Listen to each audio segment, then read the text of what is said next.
Welcome back to the channel, everybody. I'm going to do something a little bit different this time. Instead of doing a comic book haul, I'm going to showcase this trading card set that I bought back in 1984 from it was issued by the Fantasy Trade Card Company. And basically what this was a box of cards that showcased Marvel Comics first issue covers, obviously, because that's what it says on the box. So when I first bought this set, I thought, man, it would be so cool to try and put together a set of this with the actual comic books. And so as the years went by, I slowly kept picking up the issues that were contained in this series. So there's some on here that I obviously can't get yet, or I don't know if I'm ever going to get them now because you'll see when we get to them. But what I'm going to do is I'm going to showcase the cards and in the order of the checklist, and then we'll see what I actually have and then which books I had to go with a Marvel Tales reprint or a facsimile edition or a Marvel Masterworks edition, just to cover the books in the set. So this was the checklist. And so we'll go through this and we'll see which ones I actually own and then which ones I had to get reprints of. So the first one on the checklist is Fantastic Four #1. So obviously I can't get that one. That is way out of my price range. But I do have it represented by the facsimile that came out not too long ago. So that is the first one on the checklist, was Fantastic Four #1. The next one on the checklist is Amazing Spider-Man #1. And again, really out of my price range. So back in the day, the closest I got was Marvel Tales reprinting the Amazing Spider-Man #1. So I don't know if they have a facsimile of this. I know they have one for Amazing Fantasy, but if they do have Amazing Spider-Man, I haven't picked it up yet. The next one on the checklist was Sergeant Fury and his Howling Commandos #1. And again, this is way priced too much higher than I wanted to pay. So I ended up getting the last issue of the series, which reprinted that first issue. So that's as close as I got to Sergeant Fury and his Howling Commandos #1. The next one on the checklist was Avengers #1.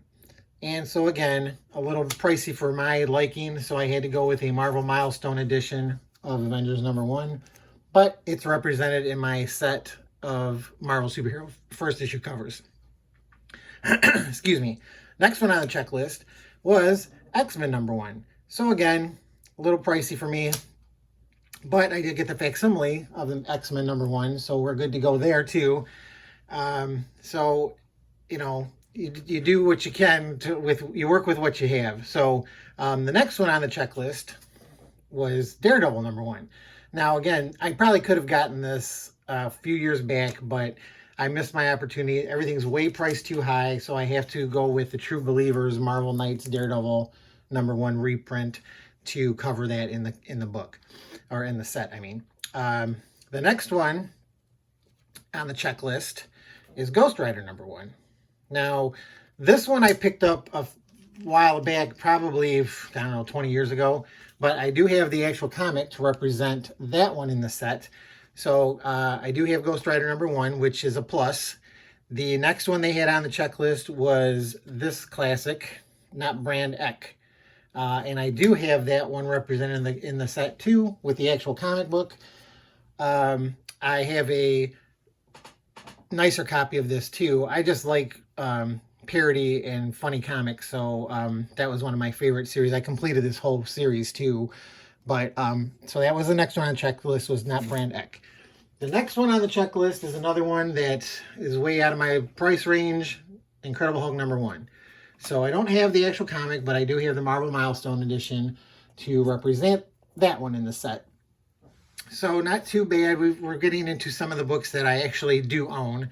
The next one up was Captain Marvel from the 60s, Marvel Space-born superhero. So this one I also have to actually represent in the set. I have Captain Marvel #1, the actual comic. So I was happy with that. So now we get into the next couple of ones in the set here, and the next one up is Nick Fury, Agent of S.H.I.E.L.D. I do actually have the actual book to represent that one in the set too. Not too bad a shape. I picked this one up probably maybe 5 years ago, just to get that one into the set too. The next book up is, I don't have them all out of my box here, sorry. Next one in the set, Doctor Strange, Master of the Mystic Arts #1. Another book that I actually have a copy to represent it in the set, which I'm happy to say that I have. This next one that's in the set, I just picked up not too long ago. I got a great deal on it, and I never thought I'd ever own it. But the next book in the set, oh, where is it? Sorry. Is Silver Surfer #1. So I did get this one. It's a beautiful copy. And so I have that one in the set now too. The next one up is Tales of Asgard #1. And that one too, I also have the actual copy of the comic to put into the set. Let me get this.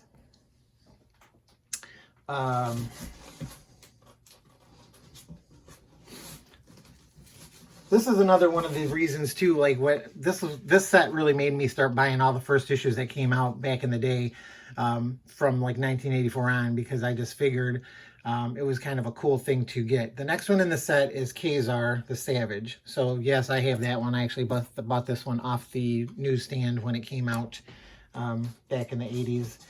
The next comic up here is Fear #1, and I actually have that one too to represent the comic in the set too. So that one I got off of eBay not too long ago. It didn't cost me an arm and a leg. It was pretty decently priced. It's not in the best of shape, but it'll do for now. The next one in the set is Marvel Spotlight featuring Red Wolf. This one I also have the actual comic. I bought that one years ago. Probably right after this card set came out, I picked it up because that's when I started this. When I decided that I was going to really start concentrating on trying to pick up all of the books in this set. So let me get rid of these. Next book in the set represented is Marvel feature featuring the Defenders. This one also, when I bought this one like way early back in the day when I first got the card set, because I figured I was going to do that. So I do have that book too represented. The next one up is a classic. I have a couple of issues of this, but the next one in the set is Marvel Team Up featuring Spider-Man and Human Torch. This one I also have an original copy of that. I own a couple of copies of that, but I do have the actual comic for the set. The next one up is Marvel Premiere featuring the Power of Warlock, and this is another one. I do have the comic, and you can see it still has a price tag on it. Back when I bought this, it was only $6. So that tells you how long ago that was, because everything is just going through the roof around dealing with comic books. The next one in the set, come on, is Tomb of Dracula #1. And this one, I also have the copy too. I bought this one off of eBay probably, I don't know, 6 years ago, 5 or 6 years ago. I only spent $10 on it. It's got some writing on the cover. But again, I was still, all this time, I've still been concentrating on picking up the books in the set. The next book to have in the checklist is Red Wolf #1. And I also have this book represented in the set, the actual comic. And another one, this one was kind of hard to track down, was Combat Kelly and His Deadly Dozen. I actually do have the comic for that too. It wasn't very expensive, but it's just hard to find, because when I was doing this thing, trying to find these books, like the war comics were kind of hard to track down. Where's the next one here? Oh, here he is. Next one in the set on the checklist is Luke Cage, Hero for Hire. And I do have that one too. I bought this one years ago. Probably spent, I don't know, $10 on that one too. Again, I've been doing this for as long as this card set came out, so since 1984. The next book in the checklist is Defenders #1. This one too, I also have the actual comic. It's not in too bad a shape. And again, I didn't pay an arm and a leg for it because it was a long time ago when I was tracking these down, when nobody cared about the Defenders or first issues or anything. The next one is another one, The Claws of the Cat. This is starting to pick up value recently, but again, I bought this one. This is a really nice copy years ago, and that one still has the price on it of $9. So I was happy to pick that one up. That one was another one. It's back when I was looking for these, you couldn't find them. So you never know when you're looking how hard stuff is going to be. Now this next one here, the next one on the checklist is this Shanna the She-Devil. And I do have a copy of that too. Now this one, look, I bought that one years ago too. It cost $1.50. You couldn't find this for $1.50 unless it had no cover on it probably nowadays. But that's how long I've had these and how long I've been tracking this set down trying to complete it. Another one that, again, wasn't as easy to find as I thought it was going to be was this first issue of Crypt of Shadows. So I did end up finding that back in the day too, and when I did find it, I don't think I spent more than $5 for it, but I was just happy that was another one to check off the checklist. Next one up on the list is Monsters of Frankenstein #1, and I do have that to represent in the set too, the actual comic book. So I was not really a big monster fan growing up and buying comic books. I was more into all the superheroes. So I never had that one, so I had to track that one down too. Same thing with this Man-Thing #1. He did not interest me at all back when he was out, but I managed to track down one of those first issues to complete my set there too. Now this one I did used to collect, but I didn't collect the first issue, so I had to track it down. But Marvel 2-in-1 #1 with Thing and Man-Thing. Speaking of Man-Thing, I do have a copy there. I have a couple of copies of that. I just love the team-up books. I love Marvel Team-Up and Marvel 2-in-1. Anytime that you could get double the superheroes in a comic was all right by me. Next one is another one that I would never have bought. Had no interest in it, but it's Knight Rider #1. And I did find one of those back in the day that's really a nice copy. And again, I probably didn't pay $5 maybe. I don't think it's probably like Shanna the She-Devil book, like $1.50, because again, nobody wanted these things. Now the next one I've had in my collection for years. This is right when I first started collecting comic books, when this book came out. It's not in the best of shape, but Giant Size X-Men #1. I do have that issue. I've had it since 1975, and like I say, it would have been a bitch to try and have to track that one down nowadays. I mean, but it's been reprinted a million times, so I wouldn't have had trouble finding the reprint. Next one on the checklist, Champions #1.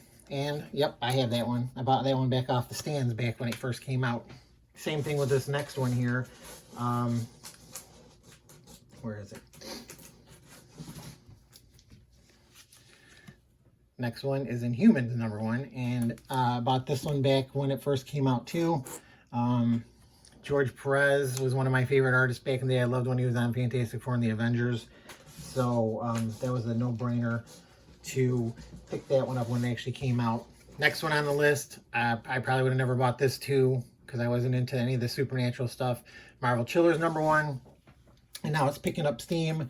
But I do have that one, Marvel Chillers, featuring Madred the Mystic. Again, like all of these, like I paid $2.50 for it back when I bought it. So again, like all these books have been just blowing up, and I'm just happy that I got the ones that I've got. So next one on checklist, Iron Fist #1, and yep, This is one of my favorite series back when it first came out. I loved John Byrne's art, and it was just like a great series, and I loved it, and I picked it up, and I have the whole, well, I can't, nope, I don't have the whole set because I never did buy the Sabretooth issue, and again, it's kind of pricey now. I might get it one day, but I don't have it at the moment. Next one on the list, Howard the Duck #1. Now, back when this set came out, this was still a pricey book, and it was kind of hard to track down, but then the price finally came back down and I picked it up. But I have a whole set of his first run too, of Howard the Duck.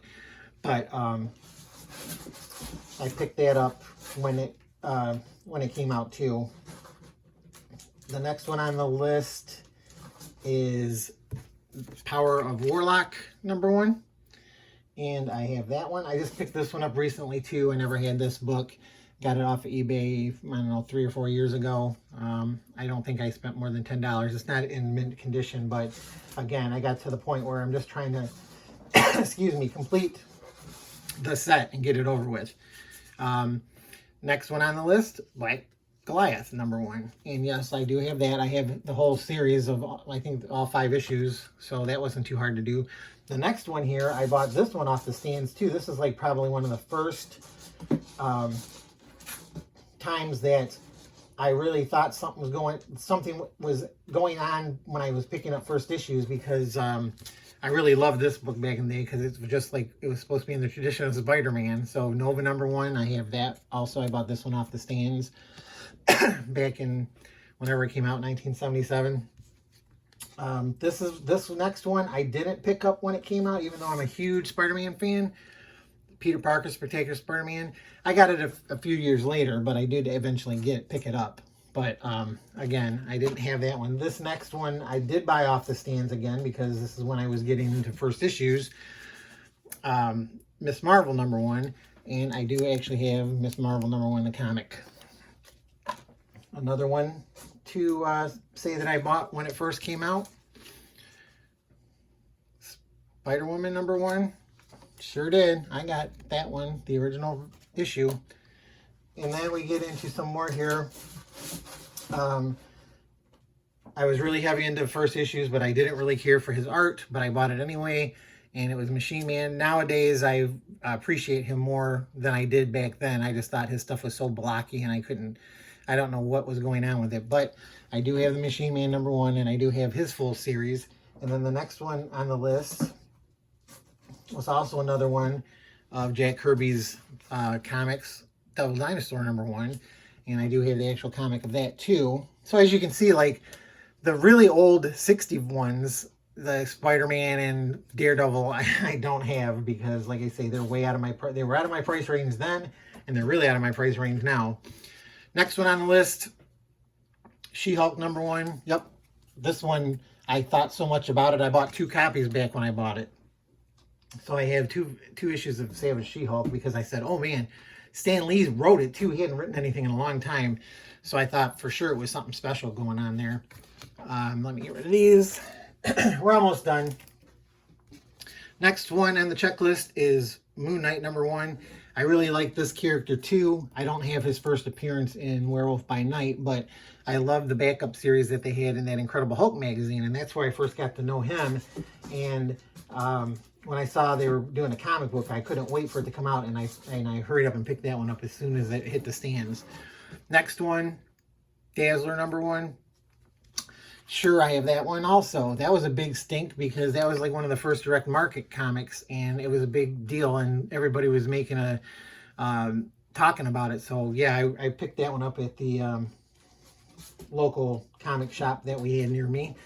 Next one, Marvel Spotlight #1, featuring Captain Marvel. This is another one I bought off the stands back in the day.